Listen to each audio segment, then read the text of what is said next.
Good morning, brothers and sisters. Did you enjoy your taste of spring yesterday? And right now, you are enjoying your taste of heaven in the holy sacrifice of the Mass. This week, I was very moved, but we as a nation learned about Supreme Court Justice Anton Scalia. He lived and set an example of what Christian and Catholic values should be in our daily lives. He was a devout Catholic and a constitutional jurist, but he was still able to work and socialize with others who did not share his belief on the law. For example, as much as they disagreed on matters of the law, Supreme Court Justice Ruth Bader Ginsburg and the late Justice Scalia did agree on how much they liked each other. He would refer to them as the odd couple. After Scalia's passing, Ginsburg wrote, "It was my great fortune to have known him as a working colleague and a treasured friend." What a great testimony to a man's faith and practice of it in daily life. Can you imagine all the leaders, especially those in Washington, working and collaborating and socializing like the two of them did?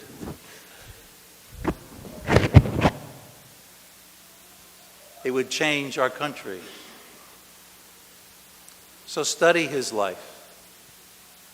Because you see, my dear friends, that's the Christian Catholic message. To always extend love to another person and meet them where they are and enjoy their presence. Justice Scalia had 9 children. One of his children was a priest. And he did not only the homily, but he was the principal celebrant at his father's funeral mass. And Father Paul Scalia began his homily yesterday with these words: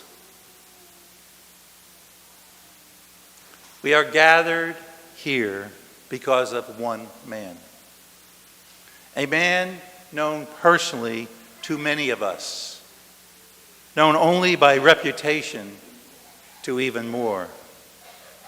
A man loved by many, scorned by others, a man known for great controversy and for great compassion." That man, of course, is Jesus of Nazareth. It is he whom we proclaim. Those were the opening words of his homily. Something to really ponder and think about. Because as I heard them, I thought he was talking about his dad. But he was talking about Jesus Christ. Today, my friends, we hear the gospel of the Transfiguration, where Jesus took Peter and John and James and went up the mountain to pray. While he was praying, his face changed in appearance and his clothing became dazzling white. Behold, a bright cloud cast a shadow over them. The glory cloud of God's presence, the coming down of God's presence in the form of a cloud. Have you ever experienced a transfiguration or the glory of God's presence in your life? A friend of mine who is a priest once said to that question the following words: "Yes, I have. And yes, I have had many such experiences, for as a priest, I hold in my very hands the simple host and the cup of wine that become the very body, blood, soul, and divinity of Jesus Christ. I see before me, with the eyes of faith, that transformation, which is called transubstantiation, in which the simple elements become for us the Holy Eucharist. He said, the real presence of Jesus Christ. And when I hold those sacred species up at the consecration of the Mass, I hold them not just for me, but for all of you, and for all the world to see Jesus in our midst. And then, if that is not enough to stir our hearts and souls to faith, Jesus gives himself to us in Holy Communion.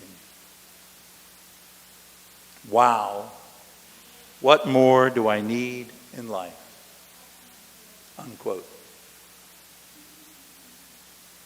Then Peter said to Jesus, Master, it is good we are here. Peter too says, wow, what more do I need in life? Then from the cloud came a voice that said, this is my chosen Son, listen to him.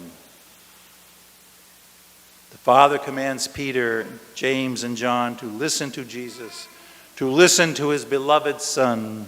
They are to learn from Jesus their own identity and their own dignity. Through Jesus, they will come to know that they are so loved and valued by God that Jesus would give his life for them to liberate them from the power of sin. My dear friends, the world experienced a great transformation on the day our Lord died. Love conquered hate. Faith conquered pride. Evil was defeated.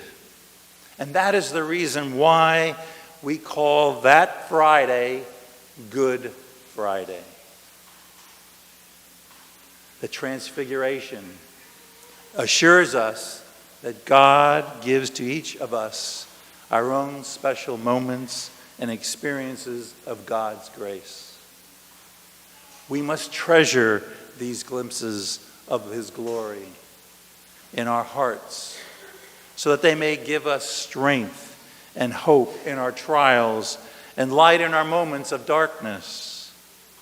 May each one of us meet Jesus in a most intimate way every time we receive him in the Eucharist. Let God meet you where you are and let him speak to you. Just listen to him. Pray to him. Have a conversation with him. And let him transform you so you can be that light to others, that beacon that guides them to goodness. Ask yourself this question. Is God enough for me?